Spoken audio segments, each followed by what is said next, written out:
Come in and join me. Welcome back. We're here for another episode of the Raising Boys to Men podcast. I know the last episode I said I'm not going to name this a podcast, but I'm naming it the Raising Boys to Men podcast because that's what I was doing before this, and that's what I'm going to continue to do. One episode a week. I've committed to it. One podcast episode a week. If you are listening on Spotify or Apple, or if you are watching this on YouTube, thank you. Welcome. Come in, sit down. This is a place where we share, we open up, we talk about the realness. There's no blaming, there's no shaming, there's no guilt. If I say something that makes you think, if I say something that triggers you, maybe that's a sign or a reflection of the fact that you have work to do. And there's nothing wrong with that. There's nothing wrong with acknowledging that we have work to do, because so many of us do, myself included. I come away from these episodes with food for thought, something to think about, and hopefully a way for me to progress on my fatherhood journey. Even though I'm deep into it, there's always room to learn. I'm still getting used to these aligners. For anyone that's wondering or feeling like he sounds a bit different, I've got aligners in my mouth that are really, it's a lot. It's just a lot. I feel like I'm constantly swallowing. I feel like I'm constantly talking with this lisp. Anyway, we're not here for that. We're not here for the aligner talk. We're here to address today's topic, right? And after last week's episode, talking about is co-parenting is never fair, there's been a lot of comments and questions that came in. And one of the things I've realized, or a certain theme that I'm seeing amongst a lot of individuals, is a lack of awareness, a lack of empathy, a lack of awareness. And if I'm honest, I think that's because you're not reflecting. You're scared to reflect. You're refusing to reflect. And that's why today's topic is how therapy made me a better co-parent. So we're going to dive into it. I want to take you along my therapy journey. I want to share some stuff with you that I've probably never shared before. And I'm doing this in the hope that, not that it leads you to therapy. I'm not trying to, this isn't sponsored by a therapy company. I'm not trying to push you to anyone directly. I'm just trying to make you aware of how what you've been through may be impacting your child, right? So for those of you that know, I grew up with just my mum. And from a young age, I was privy to stuff that I personally don't feel like I should have ever been privy to. I was aware of financial stresses. I saw domestic violence in the home. There was a lot that I became aware of. I grew up on an estate as well, so there was violence that I saw. There was a lot that I experienced at a young age that I would never want my children to experience. And as you grow up, I guess you start to just feel like enough time has passed, so I'm good. That was so long ago. There's no point in talking about it. There's no point in even thinking about it. That was so long ago. I was a kid. I'm a man now, so therefore I'm not impacted. And how wrong was I? How wrong was I? And it was my mom saying to me from a young age, I'm talking about maybe like 16, 17, you should go to therapy. You should go to therapy. I don't need to go to therapy. What am I going to therapy for? I do not need to go to therapy. As a man, a young man at that stage, my mindset was always, what's the point in talking about it? It won't change what's happened. Talking about my dad not being there won't allow me to go back into time and have a dad that was there. Talking about the domestic violence that I saw won't allow me to go back into time and erase it from ever happening. What is the point in talking about something that you can't change? I was never understanding how much of that I was still carrying with me. And for some of you out there, you've experienced maybe abuse from childhood. You've witnessed things you shouldn't have witnessed. You've been in relationships that have been toxic. You've been bullied.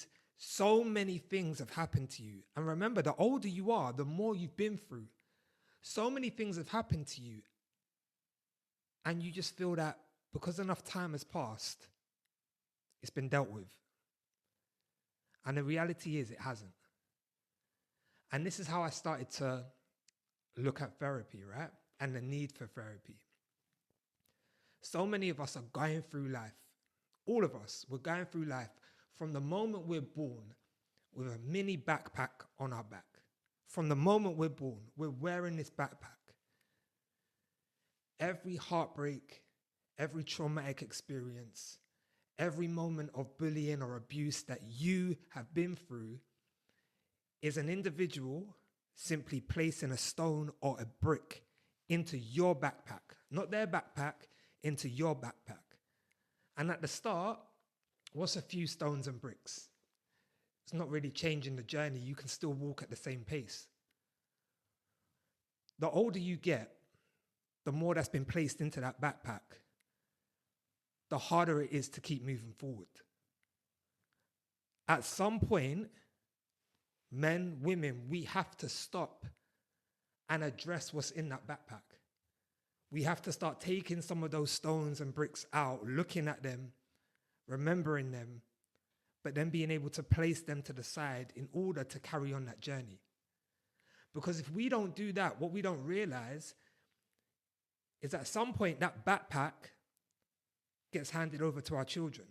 Those stones and bricks get handed over to our children in different ways, in the way we react to things, in the way we show up, in the way we love on our children.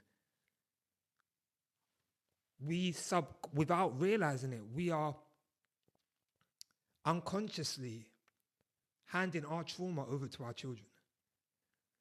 Our unaddressed trauma gets handed over to our children. And I remember going to therapy. My mum finally persuaded me, and I'm talking, what was this? 4 or 5 years ago. So I was 35 at the time, grown man. What pushed me to go to therapy was coming out of a relationship that was quite toxic. And the truth is, if the relationship on its own was the only issue, I wouldn't have gone to therapy. But the relationship and the way it was dealt with was the icing on the cake to 35 years of carrying stones and bricks. I believe the saying is the straw that broke the camel's back. I believe that's the saying. If I've got the saying wrong, forgive me, carry on listening, because I'm sure there's going to be things that I get right, yeah? But the straw that broke the camel's back, I just have visions of someone saying, that's not it. And I decided, you know what, something needs to change. Because if nothing changes, nothing changes. If we don't change something, nothing changes. I think sometimes we're just hoping to go through life and magically things will appear, things will be different, it will just be better next time. It doesn't work like that. So I called up a company, went through an introduction or a consultation, and I then remember heading down there. And I'll never forget it, my first therapy experience. It was at a center, so it was face to face. And I remember going there and knocking on the door and the therapist opening.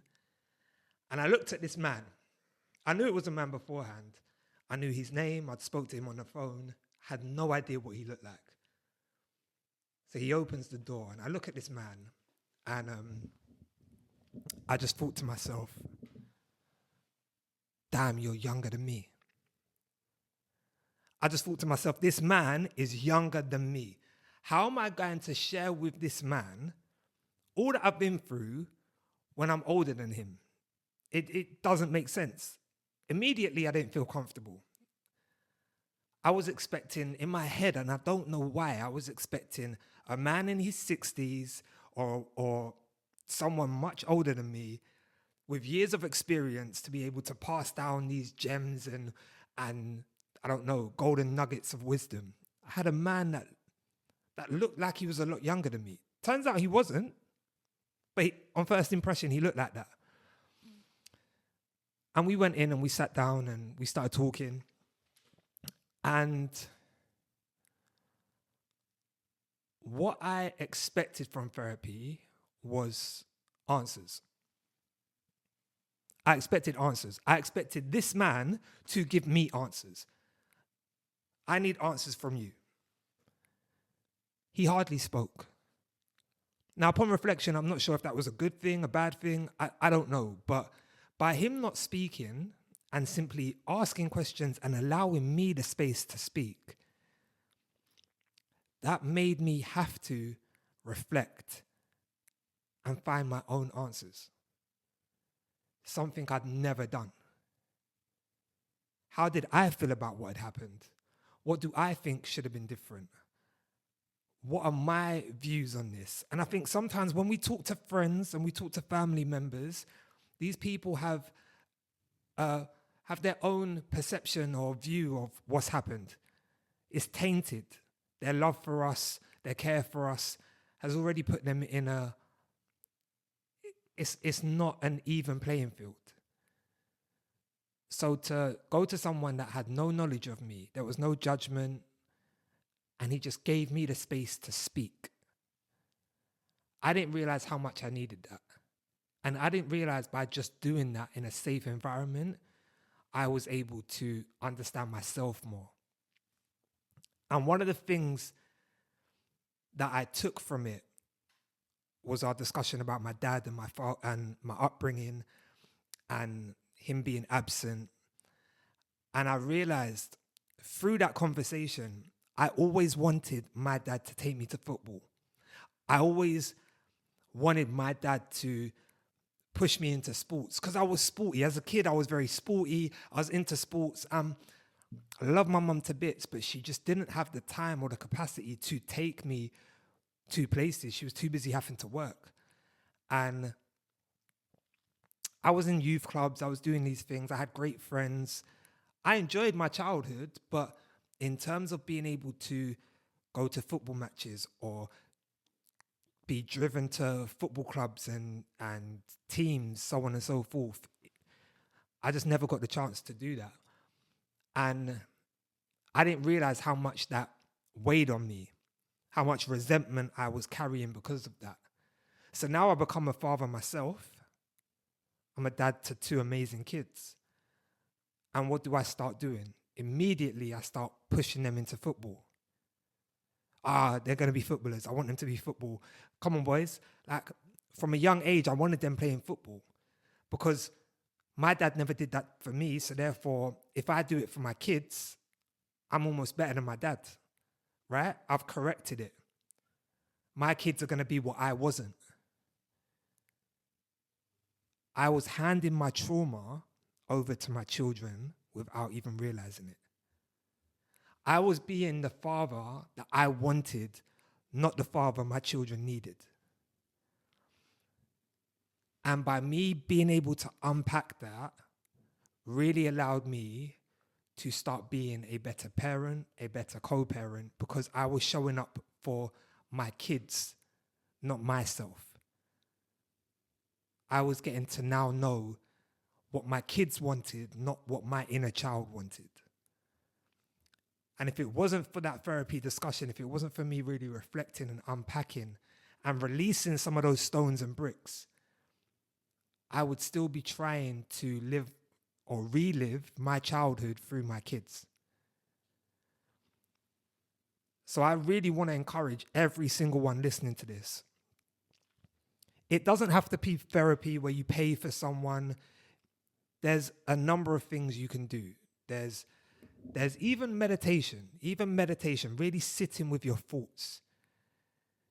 Sometimes talking to, I'm not necessarily a big fan of friends and family because like I said, I think they have a perception and there's a bias. But by really sitting with yourself, reflecting, going through therapy. It may be face to face, it may be over the phone, maybe journaling, really reflecting on what you've been through rather than avoiding it allows you to ensure that you're not handing anything over to your children. I really hope this episode has just made you think. Just for a minute, just reflect for a minute. Because your children deserve the best of you, the absolute best of you. But you also deserve to be the best version of yourself. And if we're not willing to unpack that backpack, we're preventing ourselves from not only being the best version of ourselves, but the best parent possible for our children. I want to thank you for listening. I want to thank you for watching. If you are loving these episodes, please leave a comment, a share, a like, subscribe, whatever platform you are listening to this on. Forgive me for the aligners. I feel like my speech is terrible.